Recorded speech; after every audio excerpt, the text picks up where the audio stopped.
आ सोनिया चल मेले नू चलिए। गर्मी बड़ी है, सुकून नाल एसी ला के ना सोनिया ने। मुंडे ने जी हराम किया, बड़ा परेशान है।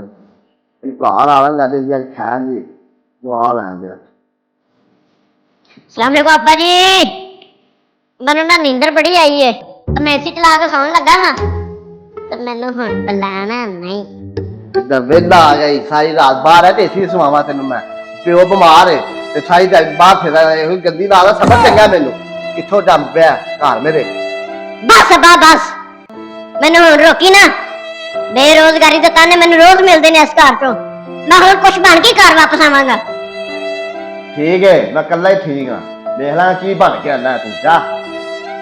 ठीक है अब्बा, हुण मैं कुछ बन के आवांगा, फिर वेखण नूं तरसोगे मैनू। 2000 years later. अब्बा मेरे पुत्र की आवाज, अब्बा मेरा पुत्र मुड़ के आ गया वापस। अब्बा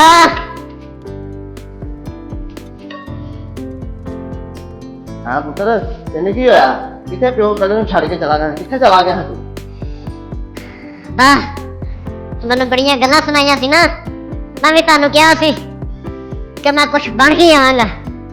मैं उस्ताद बन गया। मैं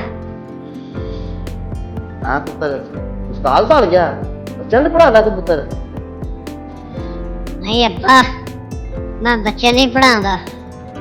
जेड़े मेरे शागिर्द ने ना वो पहले ही पढ़े हुए ने। शागिर्दो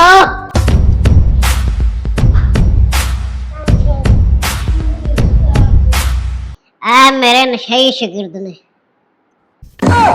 सही में आते निके निके बालों को आप सही बन गया। चल